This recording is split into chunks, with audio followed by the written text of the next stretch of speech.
یہ جو ایک عرصے سے گزشتہ تقریباً 2 سال سے ایک خاص طبقے کو دیوار سے لگا دیا گیا، عورتوں کو گرفتار کیا گیا، بغیر سزا کے کئی مہینے سے لوگ گرفتار اور جیلوں میں، چادر و چار دیواری، چھاپے، صرف ایک ہی کے اوپر سارے الزامات اور اسی کا رگڑا، باقی سب کی کھلی چھوٹ، یہ کس زمرے میں ہے گا؟ یہ کیا ہوگا؟ دیکھیں ہماری عورتیں نہیں، عورت دنیا میں کافر ہو یا مسلم ہو وہ قابل احترام ہے، تو ہمیں تسلی ملتی ہے نبی کے گھر سے۔ نبی کی بیٹیوں کے سروں سے چادریں اتر گئیں تو فرشتوں نے بھی آنکھیں بند کر لی ہوں گی، تو ہماری مستورات تو بہت بعد کے دور کی ہیں، ان کا حشر انہی کے ساتھ ہو جائے گا تو کیا گھاٹے کی چیز ہے۔ ظالم بڑا قابل رحم ہے، جو اس پر حال آنے والا ہے وہ اس کو پتہ نہیں کہ کتنی میرے رب کی خوفناک پکڑ آنے والی ہے۔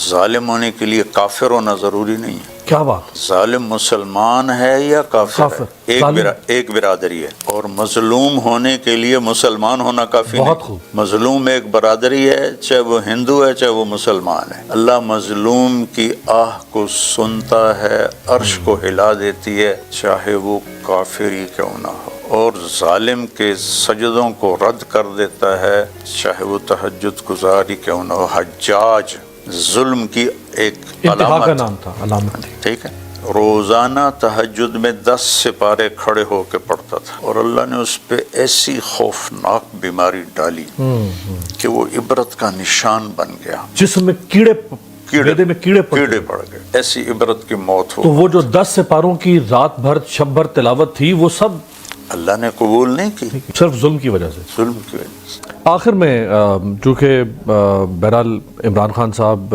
آپ کا بہت احترام کرتے ہیں، یقینی طور پہ ابھی بھی کرتے ہوں گے، اور آپ کا ان کے ساتھ ایک تعارف یا تعلق بھی رہا، تو وہ جو گزشتہ 8-9 ماہ سے جیل میں اور جن مقدمات کا، اب تو وہ سزا یافتہ ہیں، اب تو وہ ملزم نہیں ہے، سزا یافتہ مجرم ہے وہ ریاست کی نظر میں، مشکلات ان کی کو کم ہوگی؟ دیکھیں رات کتنی لمبی ہو جائے نا، صبح ضرور ہوتی، یہ اللہ کا نظام۔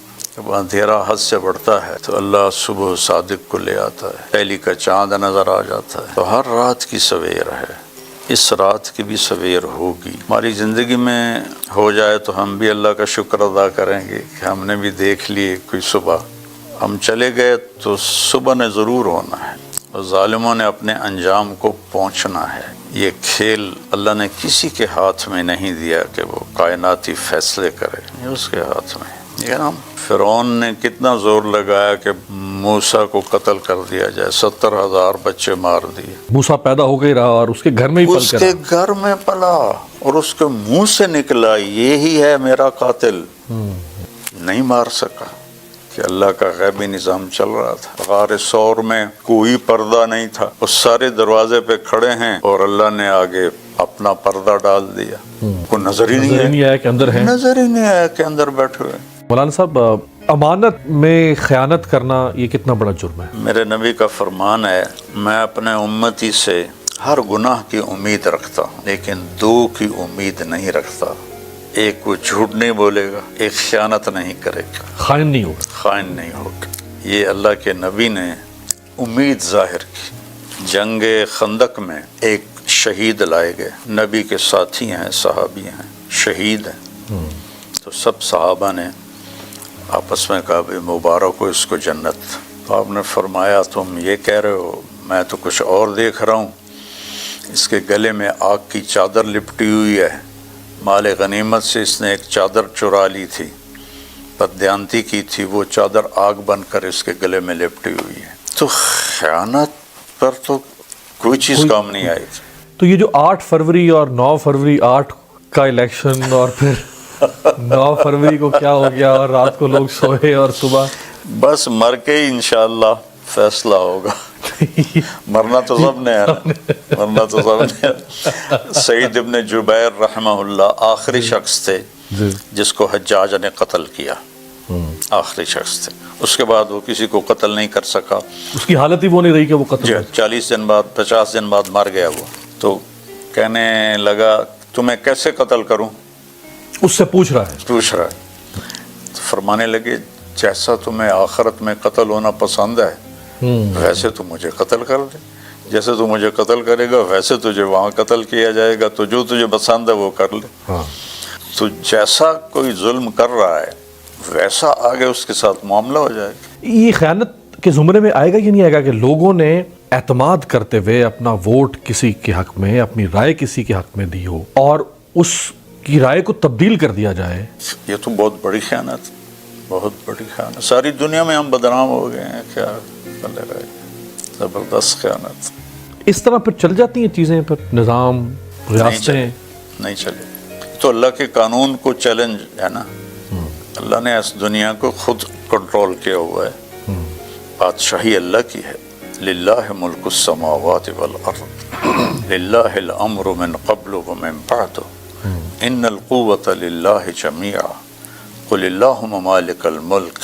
یہ ساری آیات بتاتی ہیں کہ یہاں شہنشاہی اللہ تعالیٰ کی ہے۔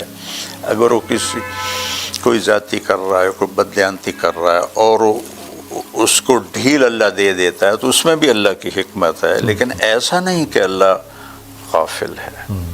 یہ تو نہیں ہو سکتا کہ شمر و حسین ایک کرسی پہ بیٹھے ہوں ہو سکتا، بروز محشر، ہاں یہ تو نہیں ہو سکتا۔ تو ایسے ہی تو مولانا صاحب، ہم نے باہر تو بورڈ یہ لگا کے رکھا ہوا ہے کہ اس ملک میں ایک اسلامی جمہوریہ پاکستان رہتا ہے، اور اندر پھر ایک جمہوریت کا ایک نظام ہے، وہ ایک 5 سال کی مشق ہے، لوگ اس حق کا استعمال کرتے ہیں اور وہ رات کو کچھ اور ہو جاتا ہے۔ جمہوریت تو پڑھے لکھے طبقے کے لیے ہوتی ہے کہ ووٹ دینے والے سمجھدار ہوں۔ ہمارے ملکوں میں جمہوریت ایک ناکام کھیل ہے، اس میں صحیح لوگوں کا آنا خاصا مشکل ہوتا ہے۔ لیکن اگر کوئی صحیح رائے کا انتخاب کرے بھی اور اس کی رائے ہی تو بس پھر اللہ ہے نا، غبن ہو جائے رائے، اللہ ہے نا، ہاں اللہ بھی تو ہے نا، اللہ کے سامنے کیس رکھ دیں۔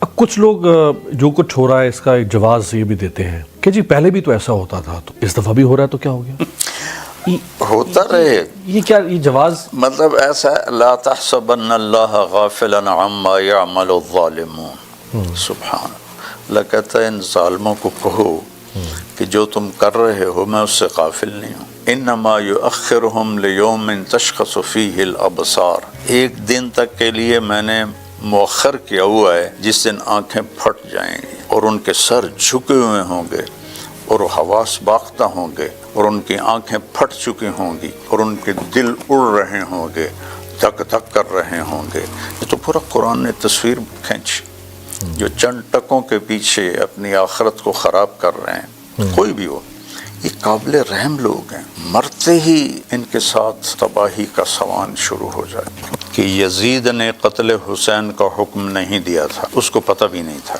اس نے ابن زیاد کو بھیجا کہ کوفے والوں کو کنٹرول کرو، ریٹ اسٹیبلش کرو اسٹیٹ کی ہماری۔ یہ نہیں کہا تھا کہ ان کو قتل کرو، لیکن وہ ان کے قتل پہ راضی ہوا۔ اس نے ابن زیاد کو سزا نہیں دی، اس نے شمر کو سزا نہیں دی، تو وہ شامل تو نہیں ہے، لیکن اس حمایت میں آج تک لعنت پڑ رہی ہے، قیامت کے دن بھی پڑے گی وہ لعنت۔ تو جو حمایت کرتا ہے وہ بھی برابر کا شریک ہوتا ہے۔ عید سے چند دن پہلے ایک بہت بڑا بھونچال پاکستانی سیاست میں اور موجودہ حالات میں آیا جب ہائی کورٹ کے 6 ججز نے خط لکھا اپنی سپریم کورٹ کو، پاکستان کے قاضی القضات کو، اور اس میں کہا گیا کہ فیصلوں پر اثر انداز ہوا جا رہا ہے، ایک جج کے گھر میں کیمرے لگا دیے گئے۔ یہ جس ملک میں عدل اور اس کی کرسی پہ بیٹھا ہوا شخص اگر اتنے دباؤ کا شکار ہو جائے تو یہ کہاں جائے گا سماج؟ حضرت علی علیہ السلام کا فرمان ہے مشہور، کفر کے ساتھ نظام چل جاتا ہے، ظلم کے ساتھ نظام نہیں چلتا، مٹ جاتا ہے۔ یہ مٹ جانے کی نشانیاں ہیں۔ اللہ تعالیٰ نے 2 گناہوں کی سزا دنیا ہی میں رکھی ہے، یہاں سے شروع ہو کر آگے تک آخرت میں بھی، باقی جتنے گناہ ہیں یہ شمار ہیں، ان کی سزا مرنے کے بعد ہے، لیکن 2 کے بارے میں اللہ کے نبی نے فرمایا کہ یہیں سے ان کی پکڑ شروع ہو جاتی ہے، چاہے ہمیں نظر نہ آئے، لیکن یہیں سے ان کی پکڑ شروع ہو جاتی ہے۔ ایک ماں باپ کو دکھ دینے والا اور ایک ظلم کرنے والا، یہیں سے کام شروع ہو، دنیا سے شروع ہو جاتا۔ مظلوم کے لیے تو بہت بڑی تسلی ہیں امام حسین، ظالم کے لیے کیا تسلی ہے؟ فرعون، یزید ابن زیاد، وہ دیکھے تو صحیح کو اپنا حشر کن کے ساتھ